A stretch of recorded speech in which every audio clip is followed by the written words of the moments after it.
Aquest no és una excusa que vull posar ara mateix, però que jo estigui aquí és una situació circumstancial. Per un moment donat de la meva feina, que em trobava en una situació d'impàs de deixar una i agafar una altra, o deixar una i quedar-me sense, i en aquest moment em va arribar l'oportunitat de fer aquest llibre.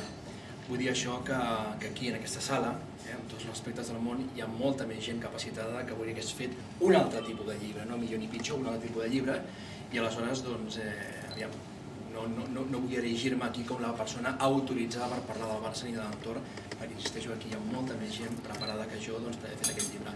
Simplement ha estat circumstancial que em va passar l'oportunitat i la vaig agafar perquè em va semblar interessant. De fet, perquè he viscut l'última època del Barça molt a prop del club i molt a prop de molts personatges, i l'etapa que no he pogut viure-la l'he intentat il·lustrar amb moltes trobades amb gent que m'ha ajudat. Altres, no sé si m'han perjudicat, no m'han ajudat gens, però bueno. Una pregunta que m'heu fet alguns de vosaltres en aquests últims dies, si això és un llibre contra la porta. Això no pot ser mai un llibre contra la porta, una altra cosa és que ell s'ho prengui malament, però bueno, ja està bé, que el poder no li agradi als llibres que fan, perquè això s'entendria que és un llibre escrit al dictat, i aquest en cap cas és un llibre escrit del dictat de ningú.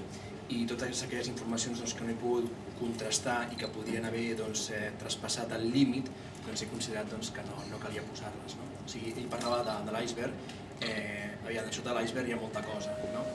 Jo soc periodista i soc culer, i soc soci del Barça i no me n'amago ni me n'amagaré ni ara, que del Barça ja estripem això. I no me n'amagaré mai, però quan faig de periodista intento ser periodista i marcar una mica de distància. Però el que no hagués volgut mai a la vida és escriure un llibre de brutícia del Barça.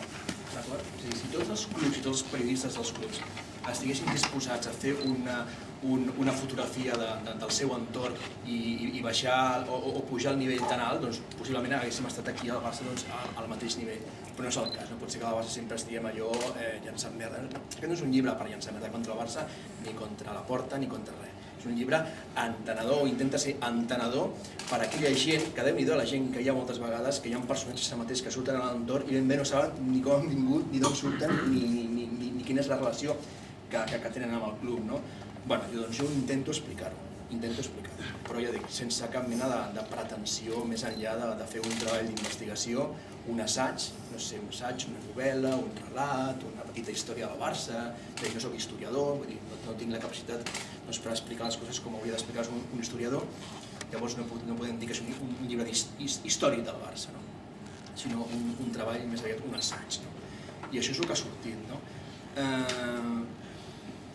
Poca cosa més, simplement agrair-vos la vostra presència i insisteixo que molts de vosaltres, quan el llegireu, perquè segur que us agrada llegir coses del Barça, perquè tampoc malauradament hi ha moltes coses escrites del Barça, pensareu que falta molta cosa, que hi haurà alguna cosa que vosaltres no sabíeu i l'estareu llegint aquí. No és un llibre per vosaltres, no és un llibre per vosaltres. Jo crec que no és un llibre per vosaltres, perquè molts de vosaltres teniu una trajectòria en el Barça molt més de coneixença que no pas la meva, d'acord? Però és que és un llibre per la gent del Barça. I jo crec que llegint aquest llibre poden tenir un punt de mira molt més alt, com per exemple avui parlava en la presentació del llibre del Bernat Soler, del Charlie, que parlava ahir del Charlie, dient que el Rijkaard moltes vegades li falta és que hi hagi una persona amb una alçada que pugui entendre el que està passant a sota per poder prendre decisions. Possiblement aquest llibre ajudarà a això. Hi haurà molta gent barcelonista que llegint aquest llibre en un moment donat pugui entendre moltes coses, per què algunes persones es comporten de tal forma, quins són els objectius que persegueixen i d'on venen. Potser amb això ho aconseguim. Però subratllo, no és un llibre contra Jan Laporta ni és un llibre contra el Barça, al contrari.